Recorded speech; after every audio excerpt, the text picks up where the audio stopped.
فقد قال الله تعالى في القرآن المجيد: أعوذ بالله من الشيطان الرجيم، بسم الله الرحمن الرحيم. لقد من الله على المؤمنين إذ بعث فيهم رسولا من أنفسهم يتلو عليهم آياته ويزكيهم ويعلمهم الكتاب والحكمة وإن كانوا من قبل لفي ضلال مبين. صدر محترم فضیلت الشیخ حافظ قطب الرحمن فیضی حفظہ اللہ، استاد محترم فضیلت الشیخ محمد طیب مدنی حفظہ اللہ، دیگر علماء کرام، حفاظ کرام، سامعین حضرات اور میری دینی و ملی اور اسلامی ماں اور بہنیں، اللہ رب العالمین نے ہم کو اور آپ کو بے شمار نعمتوں سے نوازا، بڑی بڑی نعمتوں سے نوازا. اگر اس اسٹیج پر استاد محترم فضیلت الشیخ محمد طیب مدنی حفظہ اللہ موجود ہیں، جن کا تعلق آپ کی اس بستی سے ہے، تو اس بستی والوں کے لیے آپ ایک عظیم نعمت. دنیا آپ کو جانتی ہے اور آپ کو پہچانتی ہے. آپ لاکھ مدھوپور میں رہیں، آپ جامعہ محمدیہ ڈابھا گینگ کے استاد رہیں، آپ جامعہ رحمانیہ پتھر چپٹی کے استاد رہیں، لیکن دنیا بارہ پنساری کے حوالے سے آپ کو جانتی ہے. اس لیے بارہ پنساری کے لیے آپ ایک عظیم نعمت. شاید آپ کو یہ حقیقت معلوم نہ ہو کہ اس گاؤں سے تعلق رکھنے والی ایک عظیم ہستی ہے. پہلے چراغ جلاتے تھے ہم لوگ، ڈیبی جلا کر کے پڑھائی کرتے تھے. تو جب چراغ رکھیے گا، لالٹن جلائیے گا تو قریب میں روشنی نہیں ہوتی ہے، دور میں روشنی ہوتی ہے. تو ڈبیا وہاں جلاتے تھے اور دور میں بیٹھتے تھے. پرانے نئے بچوں کو آپ کہیے گا ڈبیا، کہیں گے کس دیوتا کا نام ہے؟ لالٹن دکھائیے گا، وہ کیا سمجھیں گے؟ تو چراغ تلے اندھیرا محاورہ مشہور. ایک عظیم ہستی فضیلت الشیخ حافظ قطب الرحمن فیضی کا تعلق بھی اسی گاؤں اور اسی بستی سے ہے. آپ کو شاید معلوم نہ ہو کہ اہل علم کی دنیا، پڑھے لکھے لوگ جب مائک پر بولتے ہیں اور قلم سے لکھتے ہیں تو آپ کے نام پکارنے سے پہلے اور لکھنے سے پہلے شیر جھارکھنڈ کا شیر اتنا بڑا لقب لگا. ہم لوگوں نے شیر پنجاب پڑھا تھا، فاتح قادیان پڑھا تھا. علامہ ثناء اللہ مرسری رحمت اللہ علیہ کے نام کے ساتھ فاتح قادیان شیر پنجاب. اور ان کے بعد اگر شیر کا لقب کسی اور ہستی کے نام کے ساتھ لگا ہے تو میں بغیر کسی لاگ لپیٹ کے کہہ سکتا ہوں کہ اسی بستی کے عظیم چشم و چراغ فضیلت الشیخ حافظ قطب الرحمن فیضی کے نام کے ساتھ لگا ہے. یہ آپ کے لیے نعمت نہیں ہے، ہمارے لیے نعمت ہو سکتے ہیں آپ، تو آپ کے لیے بھی عظیم نعمت. اور آج میں آپ کی بستی میں آ کر کے مائک پر بول رہا ہوں، یہ پہلی بار آنے کا اتفاق ہوا ہے. لیکن جب یہ قدر تھے، جب ہمارا لے کر کے مکتب جایا کرتے تھے، اس زمانے میں ہم نے آپ کو پہچانا. آپ ہماری بستی میں آئے تھے اور آپ کی تقریر کا عنوان تھا. شاید آپ کو معلوم نہ ہو، یاد نہ ہو، لیکن مجھے یاد ہے آپ نے جو آیت کریمہ پڑھی تھی، والذین جاہدوا فینا لنہدینہم سبلنا. اور اسی پر آپ نے تقریر کی تھی. استاد محترم فضیلت الشیخ محمد جرجیر مفتی محمد جرجیز سلفی رحمت اللہ علیہ نے کہا تھا کہ ان کو اتنا پہلے کیوں ٹائم دیا اور اتنا کم کیوں ٹائم دیا. ہم نے دل میں سوچا تھا کہ اگر اللہ نے توفیق بخشی تو کسی دن اسی آیت پر تقریر کروں گا. اور جب پڑھ کر کے آیا جامعہ سلفیہ مرکزی دارالعلوم بنارس سے اور جامعہ امام ابن تیمیہ جہاں سے ہمارے عزیز فیض الرحمان کو ڈاکٹر یحییٰ صاحب کا صاحبزادے ہیں، وہ میرے شاگرد ہیں، جامعہ امام ابن تیمیہ سے فارغ ہیں شعبہ حفظ سے. وہاں جب میں پڑھا رہا تھا اور جب وہاں کی مسجد میں 1000 طلبہ کے بیچ میں جمعہ کا خطبہ دینے کا موقع ملا تو پہلی تقریر جو میں نے کی تھی وہ یہی موضوع تھا وَالَّذِينَ جَاهَدُوا فِينَا لَنَهْدِيَنَّهُمْ سُبُلَنَا. کتنی بڑی نعمت. ایک طالب علم پڑھتا ہے اور ان شخصیات کو دیکھ کر کے وہ طالب علم ارمان جگاتا ہے، سوچتا ہے رب نے توفیق بخشی تو آپ کے نقش قدم پر چلوں گا. جب آپ بولتے ہیں تو ہر آدمی ہر طالب علم سوچتا ہے کاش کہ اللہ تعالی ہم کو بھی وہ قوت گویائی عطا فرماتا تو ہم بھی ایسا کرتے. یہ نعمت عظیم آپ کو آگے نکل کے چلتا ہوں. جب ادھر سے کبھی گزرتا تھا موٹر سائیکل سے دور تو سنا تھا کہ ادھر ہی ایک بستی ہے، پہاڑ نظر آتا تھا اور وہیں کے رہنے والے استاد محترم ہیں، لیکن آنے کا اتفاق نہیں ہوا تھا. لیکن آج سے ایک زمانہ پہلے میں نے ایک کتاب لکھی تاریخ اہل حدیث چھوٹا ناگپور وہ سنتھال پرگنہ. تو میں نے اس کتاب کے اندر میں نے اس بستی کا تذکرہ کیا. آنکھوں نے تو نہیں دیکھا لیکن کانوں نے سنا اور قلم نے لکھا کہ اس گاؤں میں کوئی ماسٹر شبیر احمد نام کی شخصیت گزری ہے جن کے کارنامے بہت عظیم. جب میں نے وہ پڑھا تو ڈاکٹر عبدالرحیم صاحب جو اسی بستی سے تعلق رکھتے اور ہمارے عزیز جامعہ سلفیہ میں ہم زمانہ ہیں فضیلت شیخ صفی الرحمان سلفی صاحب، یہ لوگ ملے اور کہا کہ وہ کہیں سے ہم کو ایک نسخہ دے دیجیے.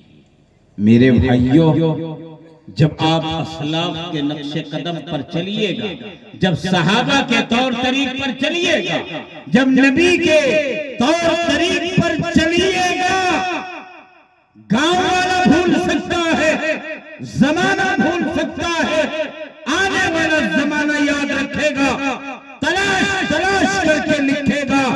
اور جب کتاب میں درج ہو جائے گا کہ ماسٹر شبیر احمد بارہ پنساری، تو بارہ پنساری سے تعلق رکھنے والا کوئی بھی طالب علم ہوگا، دیوگھر سے تعلق رکھنے والا، جھارکھنڈ سے تعلق رکھنے والا اگر کوئی ہوگا تو مدھوپور سے پوچھ کر کے آئے گا کہ بارہ پنساری کدھر ہے اور وہاں جا کر کے وہ معلوم کرے گا کہ بلا کی کتاب میں میں نے ماسٹر شبیر کے مطابق، میں نے قطب الرحمان کے متعلق، میں نے مولانا محمد طیب مدنی کے متعلق پڑھا ہے. تفصیل معلوم کرنا چاہتا ہوں کہ کیسے کہاں سے کیسے وہ گزرے اور کیسے کیسے انہوں نے تعلیم حاصل کی تھی اور علاقے کو فیض پہنچایا.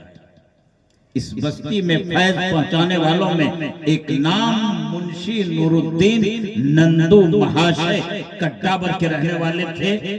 اس بستی کو فیض پہنانے والوں میں ایک نمبر پر ان کا شمار ہوتا ہے. ان کے استاد فضیلت الشیخ حضرت علامہ عبدالرحیم پیر بھومی رحمت اللہ علیہ پیر بھوم ہے، وہاں کے رہنے والے تھے. ابھی واٹس ایپ پہ موجود ہے. ایک دن میرے پاس وائس میسج آیا اور پھر فون آیا واٹس ایپ کے حوالے سے اور کہا میں عراق سے تعلق رکھتا ہوں. عربی زبان میں شروع کیا کہ میں آپ سے مولانا عبدالرحیم پیر بھومی جن کے شاگرد منشی نور الدین نندو محاشے آپ نے لکھا ہے، میں دونوں کے متعلق معلومات حاصل کرنا چاہتا ہوں. میں دنگ رہ گیا، یا اللہ عراق کہاں ہے؟ اور یہ علاقہ کہاں ہے، اور میں نے اردو میں لکھا ہے تو ان کو کیسے پتا چلا؟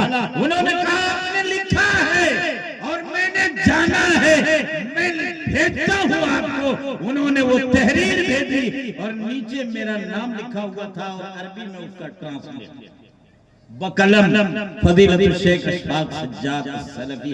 عراق میں وہ تحریر چھپتی ہے اور اشفاق سجاد سلفی کو ہرلا والے جانے چاہے نہ جانے، چاہے بارہ بنساری والے جانے چاہے نہ جانے، عراق والا جانتا ہے۔ اور منشی نور الدین کے متعلق اور عبدالرحیم بیربھومی کے متعلق معلومات حاصل کرنا چاہتا ہے، جب میں منشی نور الدین کے متعلق لکھ کر کے دوں گا تو اس میں بارہ پنساری کا بھی ذکر ہوگا، اور عراق سے جو کتاب چھپے گی اس میں بارہ پنساری کا بھی ذکر ہوگا۔ سمجھا آپ نے کتنی بڑی بڑی نعمت ہے اللہ تعالیٰ کی ساری نعمتیں ہیں میرے بھائیوں۔ اس لیے رب نے جو نعمت عطا فرمائی ہے اس کی قدر کی، اس کی قدر کی۔ ایک مرتبہ موٹر سائیکل سے گر گیا، آپ میں سے بہت سارے لوگ گرے ہوئے، رگڑایا کس کر کے تو اب پیر ٹیڑھا نہیں کر پاتا تھا۔ جب باتھ روم جاتا تھا تب سمجھ میں آتا تھا کہ پیر کی کیا حیثیت ہے۔ جب نماز کی باری آتی تھی، جب اٹھنے کی بات آتی تھی، جب بیٹھنے کی بات آتی تھی تو اس نعمت کا علم ہوتا تھا۔ نوجوان بھائیوں، ماں اور بہنیں، ایک منٹ کے لیے آنکھ بند کرو اور دنیا میں نگاہ ڈالو۔ نہ بارہ پنساری نظر آئے گا، نہ جوان بیٹا نظر آئے گا، نہ خوبصورت شوہر نظر آئے گا، نہ عزیز پوتا نظر آئے گا، نہ دولت نظر آئے گی، نہ بیوی نظر آئے گی، نہ بوٹی اور خوب بہترین کلر کیا ہوا آپ کا مکان نظر آئے گا، اندھیرا ہی اندھیرا نظر آئے گا۔ تب آپ کو آنکھ کی اہمیت سمجھ میں آئے گی۔ اس لیے نبی کو اللہ تبارک و تعالی نے دیا ہے تو نبی کی اہمیت کو سمجھیے۔ یہ دنیا میں ایسے لوگ پائے جاتے ہیں کہ نبی تو ہیں، قرآن تو ہے اور نبی کا فرمان حدیث تو ہے، لیکن شریعت سے، قرآن سے، حدیث سے اور طریقے محمدی سے اس قدر دور چلے گئے ہیں کہ لگتا ہے کہ وہاں سے قریب آ پانا بڑا مشکل ہے۔ جو آدمی تیرنا نہ جانتا ہو، ندی آپ کے سامنے موجود ہے، ذرا پانی میں چھوڑ دو، وہ بہتا چلا جائے گا۔ اتنا بھی پانی نہیں اگر رہے گا وہاں بھی بہنا چالو ہو جائے گا۔ اس قدر حیث فیض کے عالم میں رہے گا۔ اللہ تبارک و تعالیٰ نے باپ عطا فرمایا، اللہ تبارک و تعالیٰ نے اماں جان عطا فرمایا۔ رب نے اگر باپ دیا ہے، رب نے اگر ماں دیا ہے، ان کے مقام کو سمجھو، ان کی قدر کرو اور ان کی خدمت کر کے جنت حاصل کرو۔ اور اگر کسی کو باپ کی اہمیت سمجھ میں نہ آئے، ماں کی اہمیت سمجھ میں نہ آئے تو آؤ مجھ سے پوچھو کہ باپ کی کیا اہمیت ہے۔ جب میں دودھ پی رہا تھا، 2 سال کا بچہ تھا تو میرے باپ کا انتقال ہو گیا ہے۔ آج تک باپ کا لفظ ادا کرنے کے لیے ترس رہا ہوں کہ کبھی باپ کہنے کو کسی کو کہتا ہے کہ ابا جان، خط جب بنارس سے لکھتا تھا تو کبھی لگتا تھا کہ لکھو مکرم و محترم ابا جان، کبھی نہیں لکھا۔ کبھی خط اٹھایا تو آنسو آنے لگا کہ اللہ اتنی بڑی نعمت سے محروم ہے۔ ایک مہمان آیا تھا، ایک دن مجھے بلایا کہ بیٹے سنو، اتنی خوشی ہوئی کہ لگا کہ چھت سے کود جاؤں۔ پہلی بار کسی انسان نے مجھے بیٹا کہا تھا، اس لیے کہ کسی مذکر آدمی سے، کسی جینس آدمی سے میرے بیٹا کا لفظ۔ یہ نعمت ہے تو اللہ تبارک و تعالی نے بہت ساری نعمتیں عطا فرمائی ہیں۔ نہ قرآن میں کہا ہے کہ میں نے آپ کو آنکھ دی ہے، نہ پیر دیا ہے، والدین دیے ہیں، پھلا دیے ہیں، کہیں اپنے احسان کا ذکر نہیں کیا ہے۔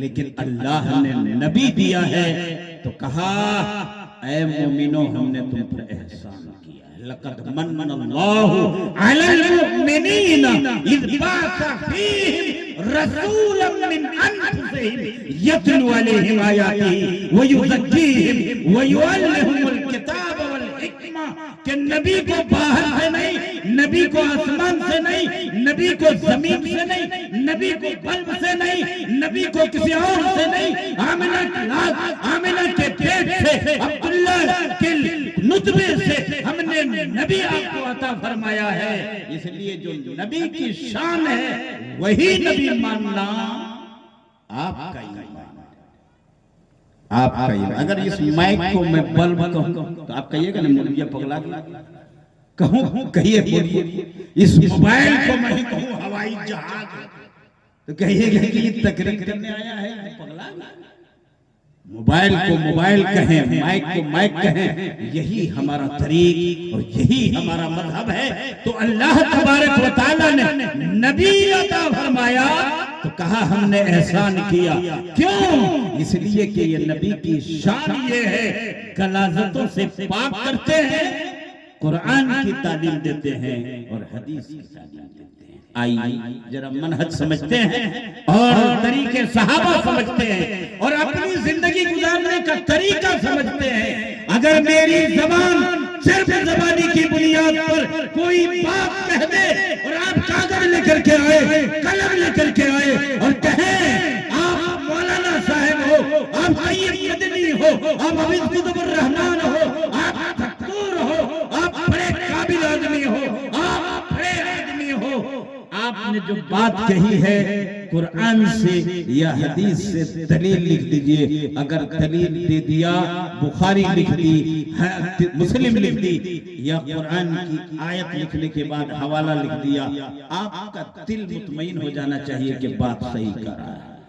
لیکن فلانے نے کہا، چلانے نے کہا، کہیں کوئی دلیل نہ دے سکے، لکھ نہ سکے، تو سمجھ جاؤ کہ اس میں کوئی نہ کوئی ملاوٹ ہے۔ اور یاد رکھو حضرت عمر فاروق رضی اللہ تعالیٰ عنہ، حضرت ابوبکر صدیق رضی اللہ تعالیٰ عنہ، حجۃ الوداع کے موقع پر یہ آیت کریمہ نازل ہوئی، الیوم اکملت لکم دینکم واتممت علیکم نعمتی ورضیت لکم الاسلام دینا، کہ آج میں نے اپنی نعمت مکمل کر دی اور دین کو مکمل کر دیا۔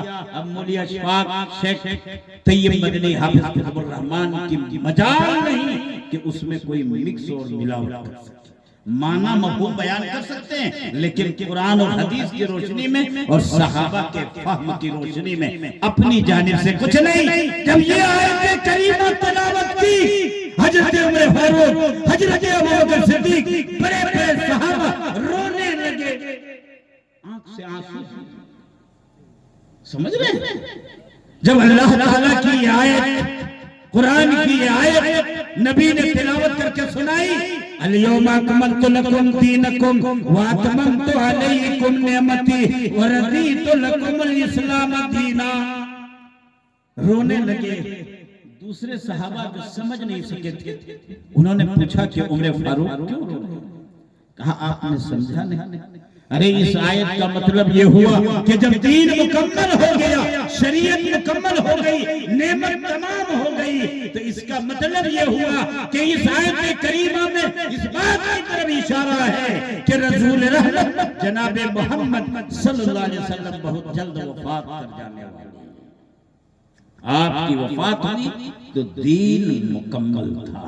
اور اگر صحابہ کے دور میں صحابہ نے عمل کیا ہے، قرآن میں ثبوت موجود ہے، حدیث میں ثبوت موجود ہے، تو یہ نبی کا طریقہ ہے، صحابہ کا منہج ہے، یہی منہج سلف ہے، اور اسی پر چلنا، یہی منہج اختیار کرنا نجات کے لیے ضروری اور کافی ہے۔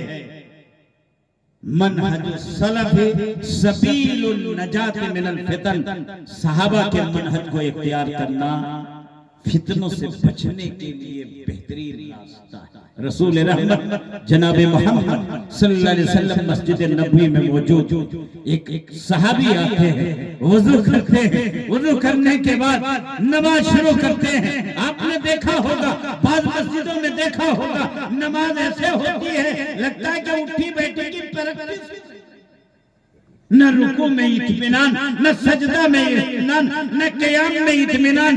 کبھی کبھی بعض جنازوں میں جاتے ہیں اللہ اکبر اللہ اکبر. ارے بھائی پڑھنے تو دو، ہم بھی شامل ہیں. الحمدللہ رب العالمین الرحمن الرحیم مالک یوم الدین ایاک نعبد و ایاک نستعین اہدنا الصراط المستقیم صراط الذین انعمت علیہم غیر المغضوب علیہم ولا الضالین.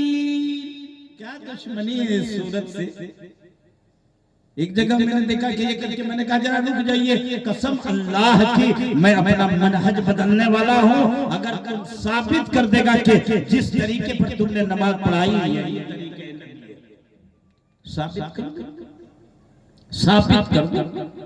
تو ایک صحابی آتے ہیں، جلدی جلدی نماز پڑھتے ہیں، اللہ کے رسول کو آ کر کے سلام کرتے ہیں، السلام علیکم.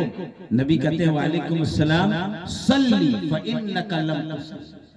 جلدی جلدی تم نے نماز پڑھی ہے، اس نے دوبارہ پڑھی ہے، نماز آپ کی ہوئی. یہاں بھی کسی کو کہہ دیجئے گا آپ کی نماز تم کیسے جان گئی.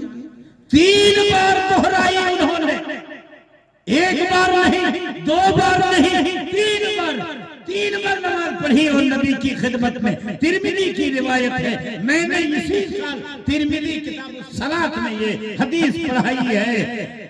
تو 3 بار جب دہروائی اور بیچارہ اس سے بڑھیا نہیں جان سکا تو کہا اللہ کے رسول سکھلا دیجئے، اب اس سے بڑھیا نہیں جانتا. یہ ہے طریقے نبی نے سکھلا. نبی نے کیا سکھلا دیا.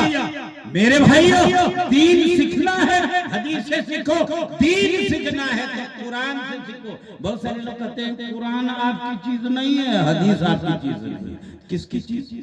آپ بیٹھیے، میں قرآن آپ کو سکھلاتا ہوں، حدیث سکھلاتا ہوں. دیکھیے سیکھ جائیے گا، سیکھ جائیے گا. کہ کھانا کھائیے تو کہیے بسم اللہ، بسم اللہ. سیکھ گئے کہ نہیں؟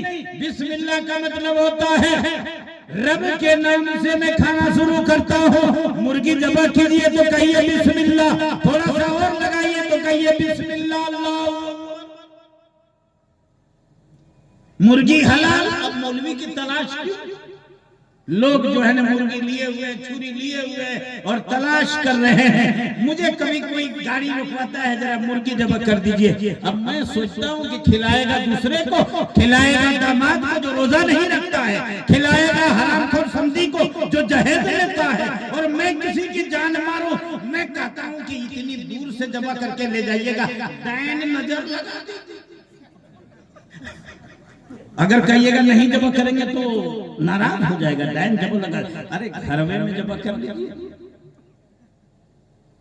جی تو یہ نبی صلی اللہ علیہ وسلم کے طریقے کے مطابق زندگی گزاری ہے.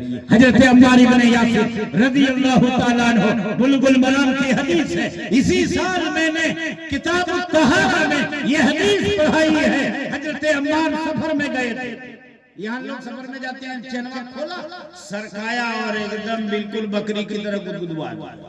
اب ادھر جھروایا ادھر جھروایا، دونوں ناپاک ہو گیا. یاد رکھیے قبر میں عذاب جن وجوہات کی بنا پر ہوتا ہے، ان میں سے ایک یہ بھی ہے کہ انہو لا یستتر من بولہ ولا یستنہ من بولہ، کہ اپنے پیشاب کے چھینٹوں سے نہیں بچتا تھا. ہم لوگ ندی میں نہانے جاتے ہیں، تالاب کے پاس جاتے ہیں، سوچتے ہیں کہ ابھی نہانا ہی، ادھر گدگدوا کر کے نہا لیا. نہیں، اس وقت بھی ڈھیلا استعمال کیجئے یا پانی استعمال، ورنہ اس وعید میں آ جائے.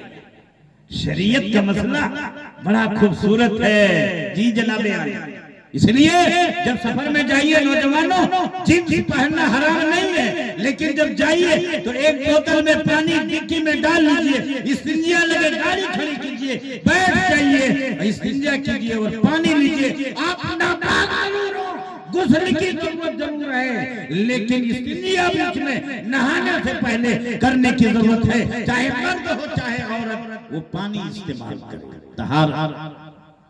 سفر میں تھے ہم لوگ، سفر میں جاتے ہیں تو سب نماز گو. کیا ضرورت ہے نماز پڑھنے کی؟ اور بہت سارے لوگ ایسے بھی ہیں جو نماز بھی معاف کرواتے ہیں. وہ اللہ اکبر، میرے طریقے پر آ جاؤ نماز معاف. قیامت کے دن ہوگا میری صدریہ پکڑ لو گے، گھسا دیں گے جنت میں. وہاں کسی کے جسم میں کپڑا نہیں ہوگا تو کیا پکڑیے گا؟ بولیے، صدری وہاں رہے گی تب کپڑا نصیب ہوگا تب میں. وہاں یوم یفر المرء من اخیہ وامہ وابیہ وصاحبتہ وبنیہ لکل امرئ منہم یومئذ شأن یغنیہ. مولانا صفی الرحمن دیکھیں گے کہ ڈاکٹر یحییٰ صاحب آ رہے ہیں، ابا جان قرآن کہہ رہا ہے میں نہیں، یہ بھاگ. وہ دیکھیں گے کہ ماسٹر شبیر صاحب کا بڑا نام لیا تھا، ان کا بیٹا ہوں، آ رہے ہیں. ابا کو کہوں گا کہ ذرا دامن پکڑتا ہوں، بڑا بیٹا ہوں، حافظ قطب الرحمان سے بڑا. وہ تو حافظ ہے، وہ تو کئی آدمی کو ایسے بھی لے جائیں گے، میں آپ کے ساتھ چلا جاتا ہوں. باپ دیکھیں گے کہ ڈاکٹر یحییٰ ادھر تاک رہے ہیں، بیٹا پڑھا دیا ڈاکٹر بنا دیا، چل ادھر. وہ بھاگ جائیں گے. اور ہم لوگ بولتے ہیں نا فتویٰ میں پھور سے بھاگ جائیں گے، تو قرآن نے بھی پھور ہی کا لفظ استعمال کیا. بھاگ جائیں گے، بیوی بھاگ جائے گی، شوہر بھاگ جائے گا، بیٹی بھاگ جائے گی، بیٹا بھاگ جائے گا. اور یہاں ٹھیکیداری لے رہا ہے اور وسطانیہ پھوکانیہ کی طرح. اب تو حافظ قطب الرحمان وغیرہ کے یہاں بڑا سخت امتحان ہوتا ہے. پہلے بڑا چیٹ چلتا تھا تو وسطانیہ پھوکانیہ کی طرح بہت سارے لوگوں کو میں نے دیکھا ہے کہ چیٹ لکھ کر کے قبر میں ساٹ دیتے ہیں کہ جب اٹھا کر کے بٹھائے گا کہے گا من ربو کا تو کہہ دینا ربی اللہ. پوچھے گا ماں دینوں کا کہہ دینا دینی الاسلام. کہہ دیں گے فلاں تو جواب دے دینا دیکھ کر کے فلاں. گارڈ رہتا ہے تو جیب سے چیٹ نہیں نکل پاتا ہے. فرشتہ ایک جھاپڑا لگائے گا پوری کائنات بھول جاؤ گے. چیٹ پڑھو گے، چیٹ پڑھو گے. یہ سب حماقت ہے کہ نہیں؟ کیا نبی نے 13 سال مکے میں زندگی گزاری، 10 سال مدینے میں زندگی گزاری. اس بیچ میں کیا صحابہ کا انتقال نہیں ہوا تھا؟ صحابیات کا انتقال نہیں ہوا تھا؟ بیٹی کا انتقال نہیں ہوا تھا؟ بیوی کا انتقال نہیں ہوا تھا؟ قبر میں لکھی، قبر میں لکھی. حدیث سنو، بخاری کی حدیث سناتا. اللہ کے رسول جناب محمد صلی اللہ علیہ وسلم، ٹائم ہو جائے گا اشارہ کر دیجیے گا. نبی صلی اللہ علیہ وسلم بیٹی سے کہتے ہیں لخت جگر نور نظر حضرت فاطمہ الزہرا رضی اللہ تعالی عنہا سے نبی کہتے ہیں، سنن ابی داؤد کی روایت ہے کہ بیٹا سنو، کوئی بات کوئی چیز مانگنی ہے کیا؟ لیکن ابا دے گا کیا؟ ابا کے پاس ہے کیا دے گا؟ لیکن مانگ لو. یہ یاد رکھو کہ تیرا باپ آخری پیغمبر ہے، آخری رسول ہے. اس ناطے یہ مت سمجھنا کہ نماز نہیں پڑھوں گی، روزہ نہیں رکھوں گی، اچھے اخلاق اور کردار نہیں اپناؤں گی. اور ابا کہیں گے کہ بیٹی چل جا جنت میں. ایسا نہیں، میں کچھ بھی کام اس طور پر نہیں آنے والا ہوں الا کہ اللہ تعالیٰ اجازت دے دے. دوسری حدیثوں میں آتا ہے میرے بھائیوں، کسی کی مجال نہیں کہ کوئی کسی کو ایسے لے کر کے جنت میں چلا جائے گا. ہاں اس کے متعلق ہے، وہ قرآن میں بیان ہے، حدیث میں بیان ہے. کسی کی فضیلت کا ذکر ہے، حافظ قرآن کا ذکر ہے، بیٹیوں کا ذکر ہے جن کو ہم لوگ نکارہ سمجھتے ہیں. نبی نے فرمایا جس کو رب ذوالجلال نے 3 بیٹیاں عطا فرمائی یا 3 بہنیں عطا فرمائی، اس کا مطلب ہوا کہ ابا کا انتقال ہو جائے تو بھائیوں کا حق بنتا ہے کہ باپ کے درجے میں ہو. باپ تو نہیں بن سکتے ہیں لیکن باپ کی طرح وہ رول ادا کریں.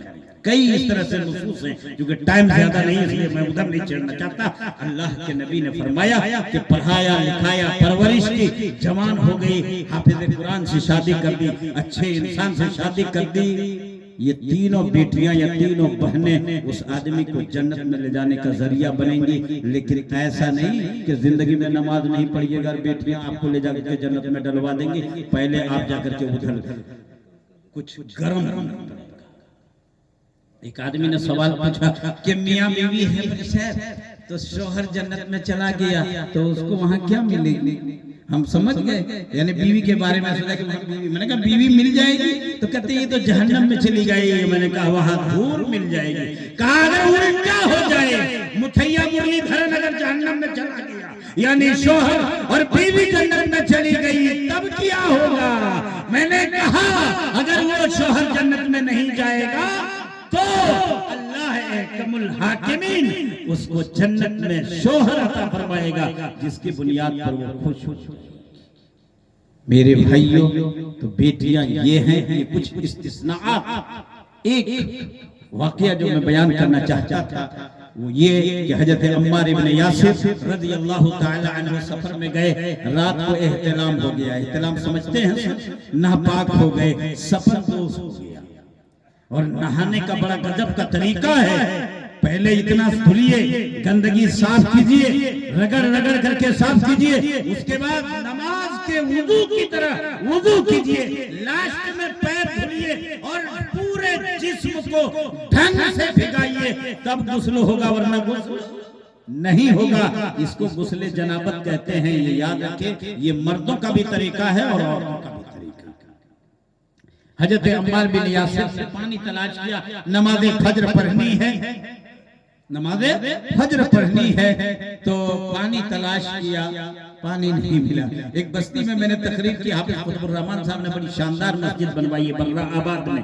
میں نے کہا کہ اس سال اس گاؤں میں کتنی شادیاں ہوئی ہیں؟ لوگوں نے بتایا کہ 10-12 شادیاں ہوئی ہیں. میں نے کہا ایک بھی کوئی بھی آدمی کھڑے ہو کر کے بتائے کہ میرا داماد آیا تھا، میرا داماد جو اس سال ہوا ہے، پرانا داماد کو چھوڑتا ہوں، 10-12 جو داماد ہوئے ہیں، داماد آیا تھا اور جہیز نے دی ہوئی اپاچی میں بیٹھ کر کے آیا تھا اور مسجد کے پاس اپاچی کھڑی کی، وضو کر کے نماز پڑھی ہے. کوئی کھڑا ہو جائے اور کہے کہ ہمر جو یا نے اسے کیا ہے، کوئی نہیں کھڑا ہو. اب ہم اور آپ کیسے داماد تلاش کرتے ہیں؟ میرے بھائیوں، حضرت عمار بن یاسر پانی تلاش کرتے ہیں، نہیں ملا. طریقہ معلوم نہیں تھا کہ اب کیا کریں، لیکن معلوم تھا کہ مٹی پاک چیز ہے تو وہ سانڑ جیسے لڑتا ہے نا، یہ کھارتا ہے پہلے، اسی طرح وہ خود کہتے ہیں تمرر فی الزئی کما تتمرر الدابۃ والبہائم. چوپائے جیسے زمین پر لوٹ لوٹ کرتے ہیں کہ طاقت ہے میرے اندر، اسی طرح میں نے کر کے نمازیں پڑھ لی. لیکن دل کو اطمینان نہیں ہے کہ نبی کا فرمان نہیں اور قرآن کی آیت موجود نہیں. دماغ سے فیصلہ کیا، اس لیے اب چلتے ہیں کہاں؟ نبی کے دربار میں. جب سفر سے واپس آتے ہیں، چند نمازیں پڑھی، نبی کی خدمت میں حاضر ہوتے ہیں، کہتے ہیں السلام علیکم یا رسول اللہ، السلام علیکم ورحمت اللہ وبرکاتہ. اہلاً وسہلاً مرحبا. جی فرمائیے. کہا اللہ کے رسول ایک سوال ہے، مجھے غسل کی ضرورت پڑ گئی تو میں نے ایسے لگا کر کے نماز پڑھ لی، یہ طہارت کا پاکی کا طریقہ صحیح ہوا اور جو میں نے نمازیں پڑھی وہ صحیح ہوئی؟ یہاں لوگ اپنے سے بناتے ہیں اور یہ کرتے ہیں، نہ قرآن میں دلیل، نہ حدیث میں دلیل، نہ صحابہ کی زندگی میں دلیل، نہ کہیں اور. وہاں صحابی کرتے ہیں، ان کو یہ غرور نہیں کہ میں صحابی رسول ہوں، عمار ابن یاسر جیسا بڑا صحابی ہوں. نہیں، نبی کی خدمت میں حاضر ہوتے ہیں اور کہتے ہیں اللہ کے رسول کیا میرا یہ طریقہ صحیح ہوا؟ نبی نے غور سے سنا اور پیشانی میں سرور کا اظہار کیا کہ میرا کتنا بھولا بھالا صحابی ہے، نماز نہیں چھوڑی. کہا صحابی رسول، میرے صحابی، تم نے دماغ سے فیصلہ کر کے جو نمازیں پڑھی ہیں، رب نے اتنی نمازیں قبول کر لی ہیں، لیکن آئندہ ایسا مت کرنا. آئندہ کیا کرو گے؟ پانی اگر نہیں ملا، بسم اللہ کہہ کر کے پاک مٹی پر دونوں ہتھیلی کو ماننا ہے اور یہ ہتھیلی کا مسح، چہرے کا مسح کر لینا ہے. یہ وضو کا بھی قائم مقام ہے اور غسل کا بھی قائم مقام ہے جب تک پانی نہ ملے. میرے بھائیو، یہ نبی کے فرمان کی حیثیت. آخری ایک اور حدیث، شاید میرا ٹائم ہونا چاہتا ہے. مکے کی زندگی ہے، نبی صلی اللہ علیہ وسلم بحیات ہے، کتاب النکاح و طلاق سنن ابی داؤد میں نے یہ حدیث پڑھائی ہے۔ پڑھانے کا حوالہ اس لیے دیتا ہوں کہ کانفیڈنس رہتا ہے جی۔ تو اس حدیث میں ہے ایک آدمی نے، ماں اور بہنیں ذرا غور سے سنیں، کل ہی ایک آدمی نے مجھ سے مسئلہ پوچھا، حافظ قطب الرحمن صاحب جہاں ابھی عید کی نماز پڑھائے اسی مسجد میں نے اس سے گزشتہ دن خطبہ دیا، ایک آدمی نے پوچھا کہ اگر کوئی آدمی اپنے پوتا کو، اور سنیے، اپنے پوتا کو یا اپنے ناتی کو، نواسا کو گود میں لے لیا، یعنی دادی نے یا نانی نے، اور اس کو دودھ آ رہا ہے، کس کو؟ دادی کو یا نانی کو دودھ آ رہا ہے، انہوں نے دودھ پلا دیا اور اتنا پلا دیا جتنے سے بیٹا ہو جائے گا۔ اب آپ دیکھیے دودھ پلانے کی وجہ سے اب دادی نہیں رہے گی، کون بن جائے گی؟ رضائی ماں، اور جب رضائی ماں بن جائیں تو باپ اور آپ دونوں ہو جائیں گے بھائی۔ مسئلہ بڑا گڑبڑ ہو جائے گا، اس لیے کسی کو دودھ پلانے نہ دیجیے گا، نہ پلوائیے گا، یہ یاد رکھیے۔ اور اگر دور میں پلوائیے گا، یہ مکے میں رواج اور طریقہ تھا، تو ڈائری میں نوٹ کر کے رکھنا ہے اور اپنے بال بچوں کو بتانا ہے، ورنہ مسئلہ بڑا گڑبڑ ہو جائے گا۔ سنن ابی داؤد کی روایت ہے کہ ایک صحابی نے شادی کی اور اس کے بعد اپنی بیوی کو گھر لایا، ولیمے کی تیاری چل رہی ہے، عورتیں جمع ہوتی ہیں کہ سب منہ دیکھنے کے لیے۔ پہلے ہم لوگ چھوٹے چھوٹے تھے تو جب شادی کر کے لاتے تھے تو اس کے بعد پیر وہ دھلا، مٹھائی کھلائی، لڈو کا زمانہ، اس کو آدھا اس کو آدھا، اس کے بعد وہ بریا کی طرف لے گیا، وہاں کھڑی کر دیا، سب ایسے کھچ کر کے چہرہ دیکھتا تھا، وہ جہالت تھی۔ اب کرسی پر بیٹھا کر کے دیکھو، اچھی بہتر طریقے سے وہ زمانے جاہلیت۔ تو بہرحال مکے میں اس نوجوان نے شادی کر کے لایا اور اس کے بعد ایک عورت آئی، کالی کھلوٹی عورت، وہ دیکھتی ہے، عورت کو دیکھا پہچان گئی، شوہر کو بھی، یعنی اس لڑکی کے شوہر کو بھی وہ پہچانتی تھی۔ وہ کہتی ہے یہ بڑا گڑبڑ ہو گیا۔ کہا کیا ہوا؟ کہا اس لڑکی کو میں نے دودھ پلایا ہے اور جس لڑکے نے شادی کی ہے اس کو بھی دودھ پلایا۔ تو دونوں کیا ہو گئے بتائیے؟ بھائی بہن۔ شادی جائز ہے؟ شادی جائز ہے؟ حرام ہے۔ بہت سارے لوگوں کے یہاں عمرانہ کیس کا معاملہ حافظ قطب الرحمن سے پوچھ لیجئے گا، شوہر نے غلطی سے یا قصداً بہو سے یہ کر دیا تو اب بیٹے کا رشتہ کٹ گیا اور بیوی بن گئی کس کی؟ بہت سارے لوگ کہتے ہیں جیسے ہی آپ طلاق دیجئے گا آپ کے لیے وہ عورت اجنبی ہو گئی، اب دیور بیٹھا کر کے اس کو میکے پہنچانے لے جا رہا ہے تو دیور کے لیے جائز ہو گیا، اور اس نے طلاق دی تو ابھی شوہر نہیں، حضرت عبداللہ بن عمر نے اپنی بیوی کو حالت حیض میں طلاق دے دی اور اس کی خبر حضرت عمر نے آ کر کے نبی کو بتلایا تو نبی نے کہا عمر جاؤ، جا کر کے عبداللہ بن عمر یعنی اپنے بیٹے سے کہو مرہو فلیراجعہا، کہہ دو جا کر کے کہ حالت حیض میں طلاق دیا ہے، لوٹا لے، جب پاک ہو جائے گی تب جا کر کے چاہے تو طلاق دے اور اگر چاہے تو نبی کا طریقہ لوگ اپنی زبانی مجبانی فتوہ دیتے ہیں، طلاق طلاق طلاق، 3 طلاق ہو گئی اب چلتے نہیں ایسا۔ تو وہ صحابی لاتے ہیں، وہ عورت بولتی ہے کہ میں نے دونوں کو دودھ پلایا ہے۔ اب ہوتا یہ ہے کہ وہ نوجوان اونٹ پر سوار ہوتا ہے اور مکہ سے نکل کر کے مدینہ جاتا ہے اور نبی سے جا کر کے مسئلہ پوچھتا ہے۔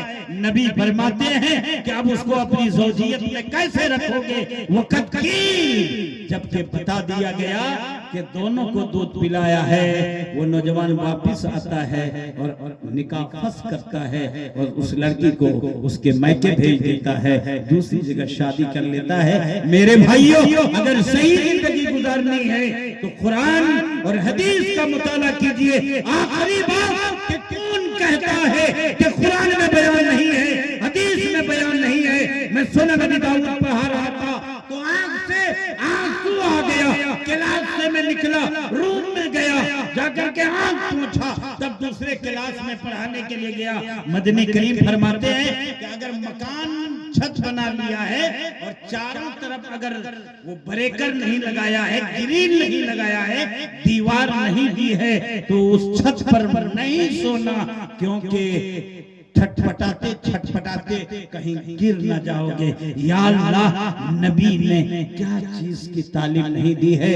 ہمارا طریق, ہمارا منہج, سلف کا طریقہ یہ ہے کہ قرآن کا مطالعہ کیجئے, حدیث کا مطالعہ کیجئے, نبی کی سیرت کا مطالعہ کیجئے, صحابہ کی زندگی کا مطالعہ کیجئے. انشاءاللہ العزیز کبھی بھی خرابی نہیں آئے گی, ہمیشہ راہ مستقیم پر رہو گے.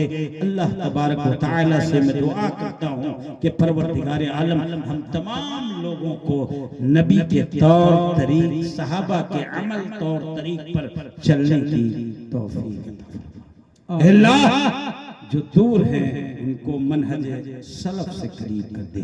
اللہ تعالی سب کو ہدایت کی توفیق عطا فرما. ربنا تقبل منا انك انت السميع العليم وتب علينا انك انت التواب الرحيم. واخر دعوانا ان الحمد لله رب العالمين. السلام عليكم ورحمة الله وبركاته.